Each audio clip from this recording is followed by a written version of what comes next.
So మనమైతే ఇప్పుడు Krishna butter ఫాల్కి వెళ్దాం అని చెప్పేసి లోపలికి వచ్చాం కదా. సో లోపలికి వచ్చినప్పుడు ఇది వన్ టైప్ ఆఫ్ ఇది ఉందన్నమాట. సో మనం ఇటు వచ్చేసాం, ఇది ఏదో చూద్దామని చెప్పేసి. ఇది కూడా గోపురాలు అవన్నీ అయితే ఉన్నాయి. సో ఒకసారి మనం పైకి వెళ్దాం, పైకి వెళ్ళి చూద్దాం. సో బేసిక్గా ఇవన్నీ ఏంటంటే హిస్టారికల్కి సంబంధించిన కొన్ని ఎలిమెంట్స్ అనమాట, దేవుడి గురించి చెప్తున్నాయి ఇవన్నీ. సో అందుకని నేను ఇక్కడ చూడండి, కావాలంటే దేవుడు ఉన్నాడు, అతనికి పూజలు కూడా చేస్తూ ఉన్నారు. సో దేవుడు ఉంటే పూజలు చేస్తారనుకున్నది వేరే విషయం. బట్ ఏంటంటే ఇది మనం బటర్బాద్కి వెళ్ళే దారిలో ఉన్నదన్నమాట. మనమైతే ఇప్పుడు రాయగోపురానికి వెళ్ళడానికి వే అనమాట ఇది. సో రాయగోపురానికి దారి, ఒకసారి పైకి వెళ్దాం.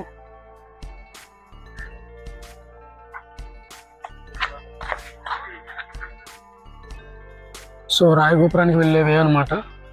సో నాకు ఇంతకు రాయగోపురం అయితే రాలేదు, కానీ ఎక్కడైతే కేవ్స్ అయితే వచ్చినాయి. సో కవర్ చేసుకుని మనం పైకి వెళ్ళిపోయి రాయగోపురం అయితే చూసేద్దాం.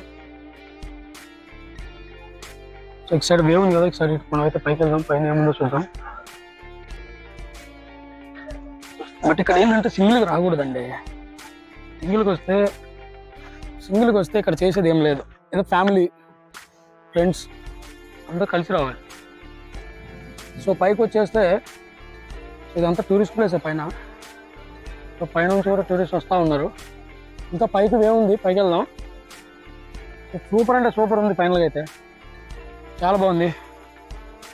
మీరు కూడా ఎప్పుడైనా సరదాగా విజిట్ చేయాలనుకుంటే వింటర్ సీజన్లో కాకుండా సమ్మర్లో వస్తే మంచిగా ఎంజాయ్ చేయొచ్చు, బీచ్ అట్మాస్ఫియర్ మొత్తం. సో ఫైనల్ అయితే ఇదబ్బా, పైన రాజగోపురం దగ్గరికి వచ్చేసాం మనం.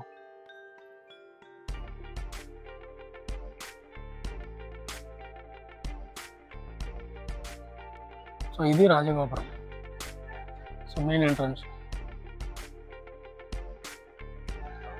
ఒకసారి లోపలికి వెళ్ళిపోదాం. సో ఇది మెయిన్ ఎంట్రన్స్. సో అప్పట్లో రాజులు పాలించింది అనమాట ఇదంతా. సో ఇప్పుడు మనం రాజగోపురం లోపలే ఉన్నాం అనమాట, ఇదంతా రాజగోపురం. సో రాజగోపురం అంటే ఏదో ఉంటుంది ఎక్స్పెక్ట్ చేస్తాం, బట్ ఏంటంటే జస్ట్ అటు ఇటు స్టాండ్స్ మాత్రమే ఉన్నాయి అన్నమాట. సో అంతే. సో లాంగ్ స్టార్ట్ అయితే మీకు అర్థమవుతుంది. లాంగ్ స్టార్ట్కి వెళ్దాం. సో మీరు తమిళలో చూసినట్టుగా ఇదనమాట ఫైనల్గా రాజగోపురం. సో చాలా అంటే చాలా బాగుంది. పైన ఇటు నుంచి మనకి లైట్ హౌస్ కూడా విజిబుల్ అవుతుంది.